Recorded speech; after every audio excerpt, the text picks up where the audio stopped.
the word succulent, you probably think about a plant that looks like this, right? Not really something that looks like this. But you know what? This is a succulent too.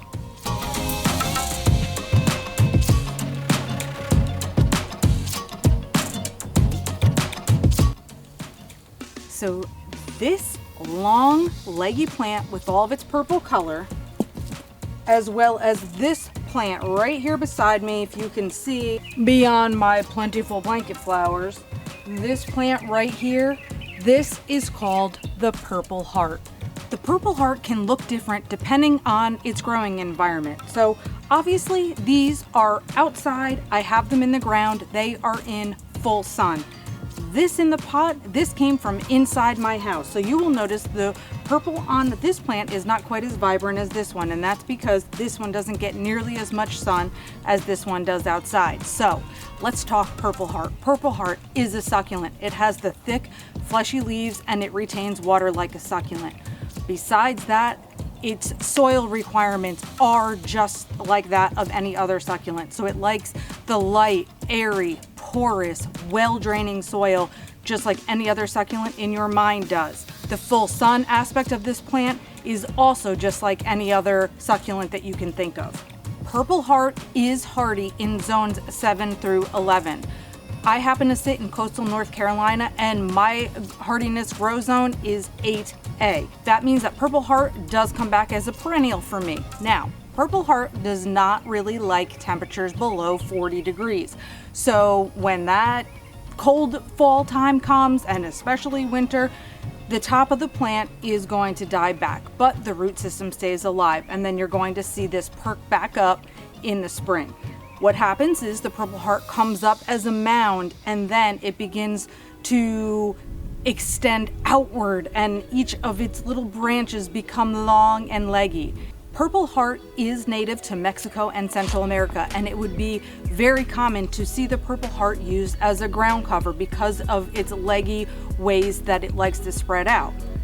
Also, because of that growth habit, you may see it cascading over rock walls. You may see it dripping out of a pot. You may see it in a hanging basket. And let me show you my other purple hearts. So here are more of my purple hearts. As you can see, this purple heart is massive. So I have him just simply draping over the outside of a flower pot. He is a few years old. I had him in the ground last year, and then I put him into this pot along with my cordyline, and he lived inside the pot from last year through the winter, and now he's outside again.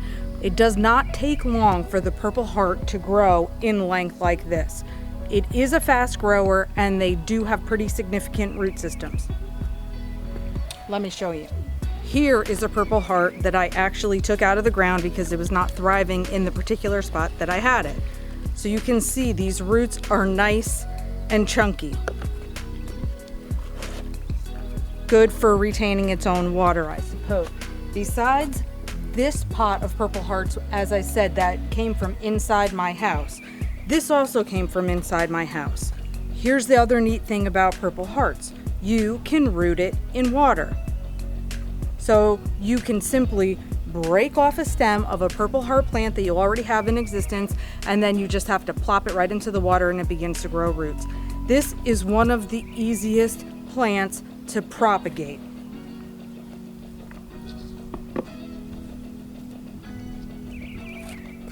This is what happens when you move a big pot like this and it has such huge drapes.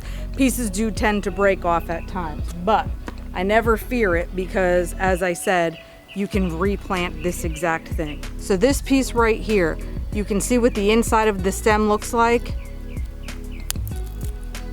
as I break it open, and it's liquidy inside.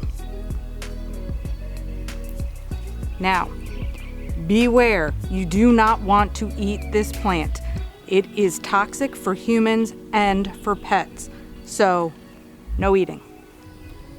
Okay, so we can keep the plant outside in the ground. We can keep it outside in a pot. We can keep it inside in a pot full of soil. We can keep it inside in a jar full of water. It's so versatile. How could you not love it?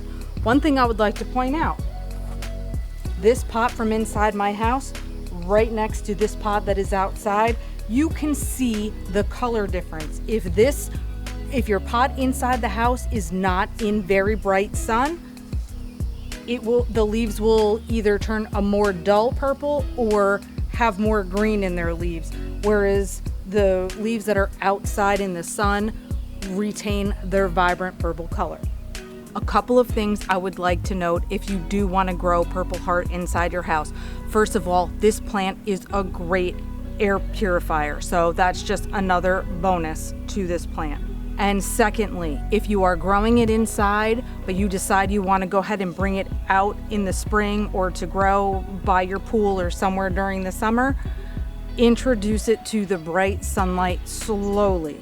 While it does like bright sunlight, and as I said, it likes to live in full sun, going from inside your house to outside is still going to shock it, and you have the potential to burn the foliage if you put it right outside quickly. So move it out for just little bits at a time. Don't put it out into the full sun for the full day right from the start.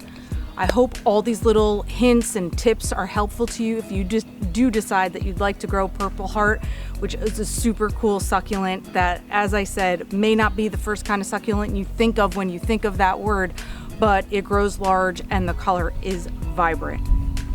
Thank you for watching as always, and happy planting.